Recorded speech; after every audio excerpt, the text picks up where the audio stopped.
volta com mais Papo em Dia para vocês. Já mandou mensagem? Manda de novo pro 011 964 450532. 011 964 450532. Eu tô muito feliz que vocês estão participando bastante, muitas mensagens do Brasil inteiro.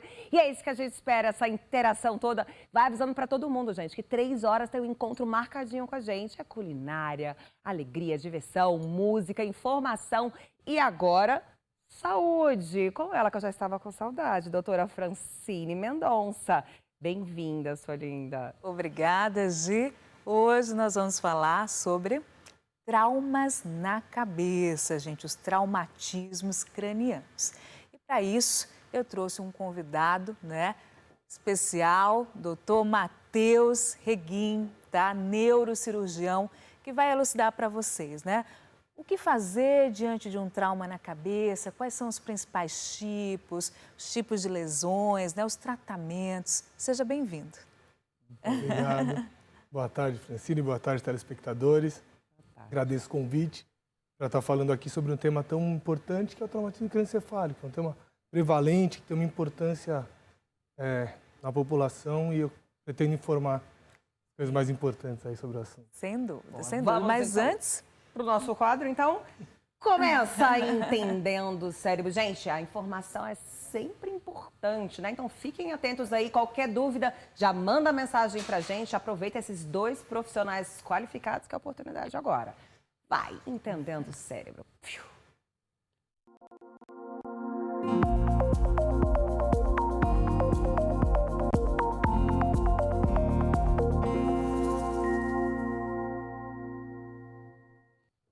Boa tarde.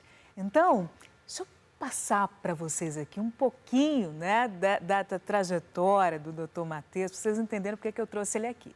Ele é neurocirurgião, meu colega aí de ambulatório no Hospital Beneficência Portuguesa, tá? Tem subespecialidade em neurocirurgia de base de crânio, neuro-oncológica. Olha, e já rodou o mundo aí fazendo algumas especialidades, inclusive em Harvard. Então, olha só o gabarito desse convidado, tá? Que vai falar um pouquinho pra gente sobre traumas na cabeça. Então, primeiro, o que seria, conceitua pra gente, dá o conceito do que seria traumatismo craniano. A gente escuta falar esse termo, TCE, traumatismo craniano, trauma na cabeça.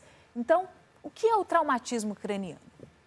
É usado o nome traumatismo craniano ou traumatismo crânioencefálico. E a gente considera qualquer trauma que ocorra na calota craniana, então desde a pele, os tecidos que tem embaixo até chegar ao osso, e a parte dentro do osso, então crânio e encefálico, que é as meninges e o cérebro. Então não só a nossa caixa, que nos protege, nossa caixa craniana óssea, a pele que está acima e os tecidos que estão abaixo. Isso. É isso? Então quando ocorre lesão, ok, com que idade, aí tem uma idade prevalente, ocorre mais em jovem, mais em idoso, enfim, qual é a prevalência?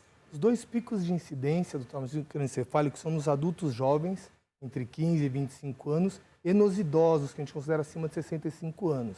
Por mecanismos diversos, a gente vai discutir, seja nos jovens que estão mais expostos a acidentes automobilísticos, a esportes, a agressões, e nos idosos pela anatomia que a gente vai discutir, que o cérebro murcha um pouquinho, eles caem, muitas vezes sofrem acidentes também e aumenta muito a incidência nessa faixa etária também. Então, ótimo. Então, você fala no jovem, acidentes automobilísticos, seria a principal causa? Seria. A principal causa é acidentes automobilísticos, mais ou menos metade dos traumatismos crânioencefálicos são causados por acidentes automobilísticos. Existe uma melhora importante após o uso do cinto de segurança e da lei seca, mas continua sendo responsável pela mais ou menos a metade dos traumatismos crânioencefálicos. E aí, seguido das quedas, como eu falei aí, mais em crianças pequenas e em idosos. Tá, e depois as agressões e esportes de armas de fogo. Esportes, E os esportes de risco. Aí, esportes de contato. De contato, de velocidade. São as principais causas. Excelente, muito bom. Quando a gente fala em traumatismos, por exemplo, num politraumatizado, ocorreu um trauma. Eu vi uma estatística, me confirma se é verdadeira, 50% das causas de morte, de óbito, são decorrentes do trauma crânioencefálico grave? É isso mesmo? É isso mesmo. Metade dos óbitos nos politraumatismos são causados pelos traumas graves de crânio. E mais do que isso, além desse alto índice de óbitos, a gente tem muito sequelas importantes pós-traumatismo. Então, os pacientes que não vêm a óbito com traumas graves, muitos deles têm sequelas, às vezes, incapacitantes, sequelas que interferem muito na qualidade de vida após o trauma. Excelente. Então,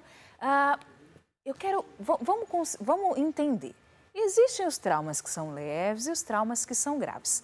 Eu gostaria que você explicasse, né, para quem está em casa, quando vocês classificam como um trauma leve, que não exige uma intervenção maior, talvez até uma investigação maior, e quando vocês conceituam em traumatismo grave craniano, crânioencefálico? Tem alguns fatores para ajudar a gente a definir o que é um trauma leve e o que é um trauma grave. Então, primeiro, assim, em quem ocorreu o trauma?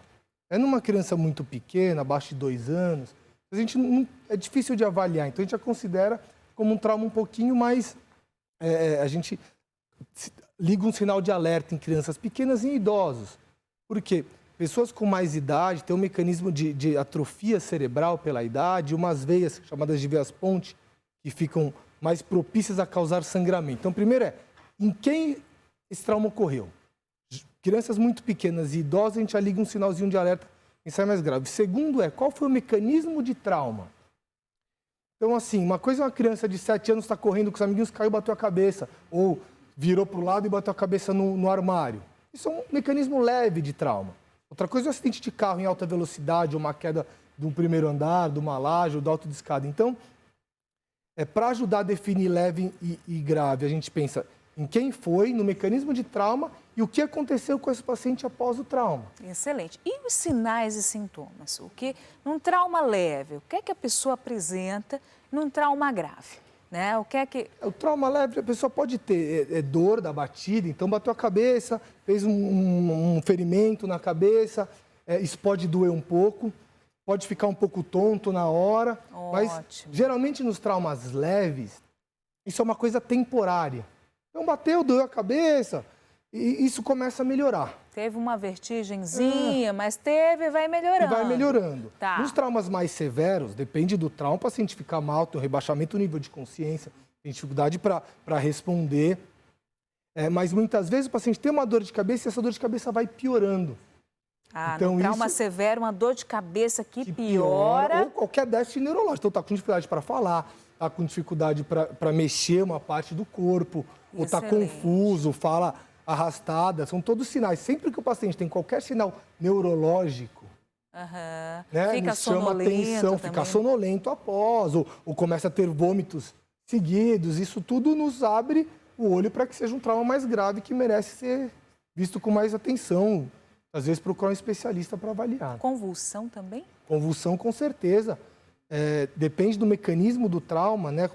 Tem traumas graves que pegam a pele e o osso, mas quando o trauma pega o cérebro, um dos sinais é a crise convulsiva. Sinal do que o seu cérebro sofreu, sentiu muito aquele impacto, aquele trauma. Então, os neurônios ficaram hiperestáveis. Hiperexcitados, isso aí é sério, isso é um trauma grave, né? Paciente que tem qualquer baixa da cabeça e convulsiona, já é considerado um trauma grave. Trauma grave.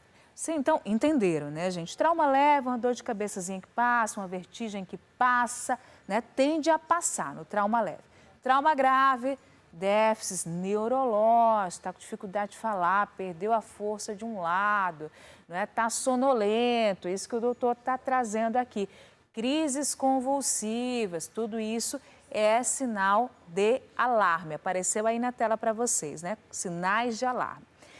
Mas você também trouxe umas figuras que, para a gente, né, mostrar na tela, que quando se tem um trauma, a presença desses sinais também seria um alerta para a gente. Não é isso? Vamos lá na tela ver? Pra deixar bem claro, para quando a população vê esses sinais, já procurar assistência imediata, tá? Então, o doutor Matheus, ele trouxe... Antes dessa figura, acredito que ele trouxe exatamente, né? Então, esse arroxeamento no olho significa o quê? Assim, nós temos uma proteção muito importante na nossa cabeça, que é a estrutura óssea, né? A caixa craniana óssea, e dentro dela a gente tem o líquor, que é um líquido que envolve o cérebro, que é muito importante para nos proteger de qualquer chacoalhada na cabeça, qualquer desaceleração, porque o cérebro é um tecido mais ou menos mole, e se ele, qualquer chacoalhada batesse no osso, ela machucaria. ia lesar, né? Então, esse líquor, né, esse líquido que tem da cabeça ajuda. Então, sempre que você tem um trauma com uma intensidade de trauma mais forte, você tem uma lesão dessa caixa craniana. Então, você pode ter fraturas, a gente vê 2 exemplos de fraturas, né, que indicam um trauma mais grave, indicam que pode ter um sangramento associado, a gente vai ver para frente, um machucado cerebral. E alguma dessas fraturas, quando estão na base do crânio, que é essa parte que a gente considera mais baixa, elas podem ter alguns sinais que nos indicam suspeitas de fratura de base de crânio. Então, um deles é esse que é chamado de olhos de guaxinim. Teve um extravasamento do sangue para essa região, ou para trás da orelha, que é chamada de sinal de Bethel também. Ok, então, observem, guaxinim, né? Um arroxeamento, vamos dizer assim, atrás da orelha. E aquele rapaz em que tem um líquido saindo pelo nariz. Vocês estão vendo aí, gente? Isso é um sinal que nós chamamos de fístula licórica. Então, além de ter uma fratura, essa fratura, além de fraturar o osso, rasgou a membraninha que a gente tem que protege o cérebro. E aí o líquido que é para ficar dentro do osso e proteger nosso cérebro pode extravasar para fora, seja pelo nariz ou seja pelo ouvido. Excelente. Então é um sinal de gravidade, porque isso pode dar uma infecção, além de outras causas, mas também pode cursar com infecção. Então, esses 3 sinais são sinais de alerta, que pode ter sido um trauma mais grave que merece ser visto por um especialista. Acho que não está aí mais sangramento no ouvido. Sangramento também, no né? ouvido, com certeza, são todos sinais de que pode ter alguma coisa profunda mais grave. Procurem assistência imediata, tá? Diante desses sinais que vocês acabaram de ver e dos sinais de alerta. Agora, ocorreu um traumatismo, certo? Você estava dirigindo o meu carro, bati o carro, né? Bati a cabeça, atingiu toda a parte, pele, osso, enfim. O que fazer diante? Como você vai prestar assistência a um traumatismo crânioencefálico? É muito importante a gente entender que tem um trauma que acontece do cérebro pelo acidente, tem um outro que pode acontecer secundariamente. Acontecer porque você bateu a cabeça, desmaiou, não está respirando direito, você teve um sangramento e também obstruiu as vias aéreas, ou teve um sangramento externo. Então é muito importante para a prevenção do óbito e das sequelas dos traumatismos cranianos graves, um atendimento bem feito no local do acidente. Tá. Então, a primeira coisa, viu um acidente, tem que ser identificado, esse acidente tem que ligar para o SAMU, ligar para os especialistas já virem prestar esse atendimento e proteger essa vítima. Excelente. Acho que isso é o mais importante, porque a gente sabe que o atendimento inicial bem feito é um dos principais fatores de proteção de lesões ao cérebro. E quais são os tipos de lesões no cérebro que podem ocorrer num traumatismo? Várias lesões podem ocorrer, então podem ter desde lesões superficiais de pele, sangramentos, cortes na pele, até lesões mais profundas. Que pode gerar sangramento. Traz um pouquinho antes, o anterior. Quando é um trauma mais forte, uma das coisas que a nossa caixa craniana, que o nosso osso faz é proteger. Então, às vezes, você tem fratura... Antes ainda. Fraturas mais complexas na cabeça que ajudam a dissipar um pouco a energia que vai para o cérebro. Então, aqui a gente está vendo um exemplo de uma fratura complexa, tanto dessa região do rosto quanto da face. Okay. Então, a gente pode ter traumas pele, subcutânea, parte de baixo, pode ter as fraturas e podem ter as lesões dentro da cabeça. São os sangramentos? São os sangramentos. Excelente. Ou os inchaços. Então, pode passar o próximo slide. Isso, ótimo. Existem vários tipos de sangramentos dentro da cabeça. Então, tem uns sangramentos, que é aquela primeira figura de cima e da esquerda, que são sangramentos dentro do cérebro, chamados de sangramentos intraparenquimatosos, sangramentos cerebrais. Para quem não está entendendo, gente, esse sangramento é aquele branquinho que está ali dentro desse tecido mais escuro, né? Sangramento dentro do tecido, né? Essas imagens são imagens de uma tomografia, que é o primeiro exame que a gente faz para avaliar como está o cérebro. Então, é um exame rápido de ser feito que nos ajuda muito a entender o que está acontecendo lá dentro. Então, o que é branco é sangue, a gente vê no primeiro um sangue mais espalhado, desse contato do cérebro com o osso, o sangramento dentro da cabeça. A gente pode ter aqui em cima à direita, um tipo de sangramento que ocorre entre o osso e a membrana que protege o cérebro, que é a meninge, a dura mater. Então, o sangramento chamado extradural não está no cérebro, ele está empurrando o cérebro. Tá? Um sangramento aqui embaixo dessa membrana, que é o chamado sangramentos subdurais, que já estão... a gente vê nesse caso que está empurrando bastante o cérebro, sangramento muito comum de acontecer na população idosa e nos etilistas já tem uma atrofia cerebral mais importante. Interessante. Então, sangramentos de uma maneira geral. Como a gente está com um pouquinho de tempo só, como ocorre o tratamento? Quais são os tratamentos cirúrgicos que podem acontecer diante de um trauma grave? Chegou um paciente. A ideia inicial é tentar tratar clinicamente, ver se a gente tem um espaço, como o osso é um componente fechado, se é um trauma pequeno, a gente consegue manejar clinicamente, deixando bom oxigênio, os exames de sangue bons, tudo certo, a gente trata isso bem clinicamente. Mas em alguns casos que a lesão mais grave, ou um sangramento maior, um inchaço maior, a gente precisa fazer tratamento cirúrgico.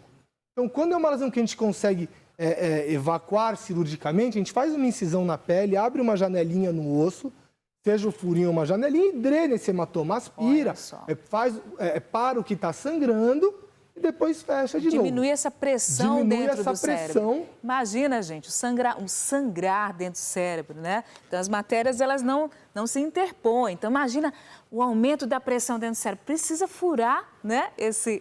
Tirar um pedacinho para tirar esse sangue. Respirar, e o cérebro respira. Então, está a importância de levar imediatamente a uma assistência médica. Muitas vezes precisa de um procedimento cirúrgico, um exame de tomografia, não é? Uma observação maior.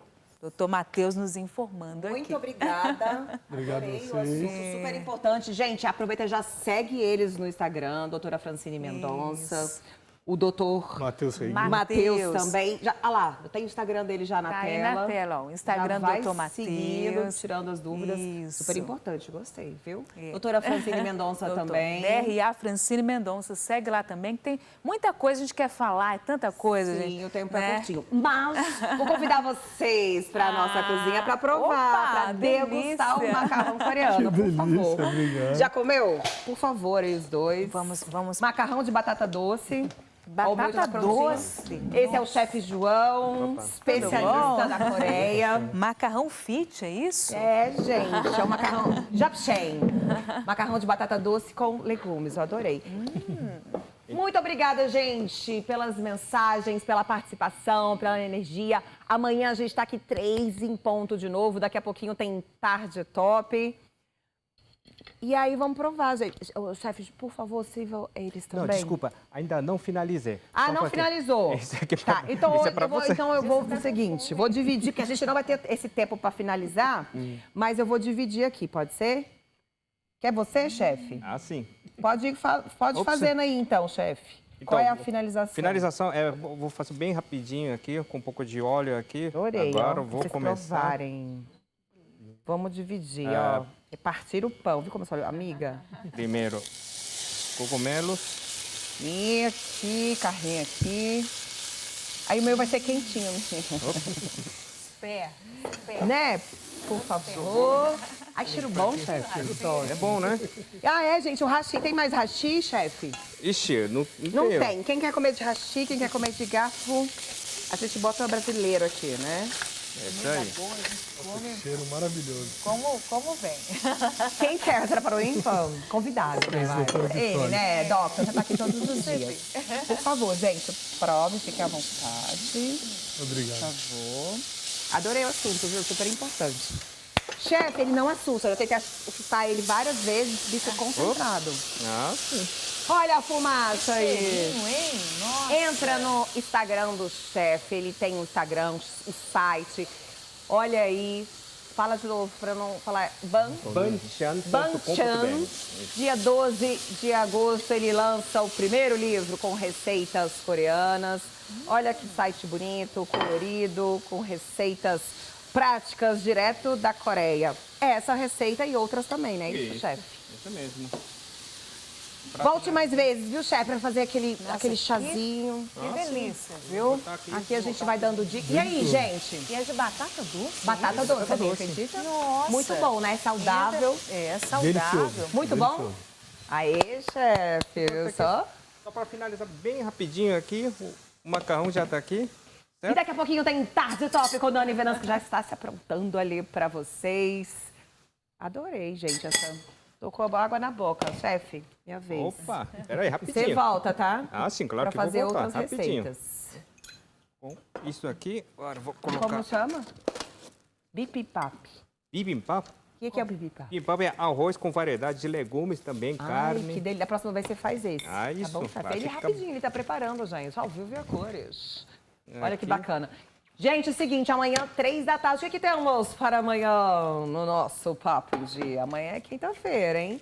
Muita alegria, muita interação, muitas mensagens. Seguinte, nosso oficial Papo em Dia, gente. Segue a gente lá no Instagram, oficial Papo em Dia. Bora? Vamos ficar aqui comendo, então, com o chefe, com os meus convidados. Chefe, muito obrigada. Opa, Doutores, obrigado. muito obrigada também. Vamos continuar Obrigada. comendo aqui direitinho, ok? Vamos embora? Tchau, gente! Até amanhã, se Deus quiser. Tem que acabar essa noite. Ui, tem... Tem que acabar essa noite.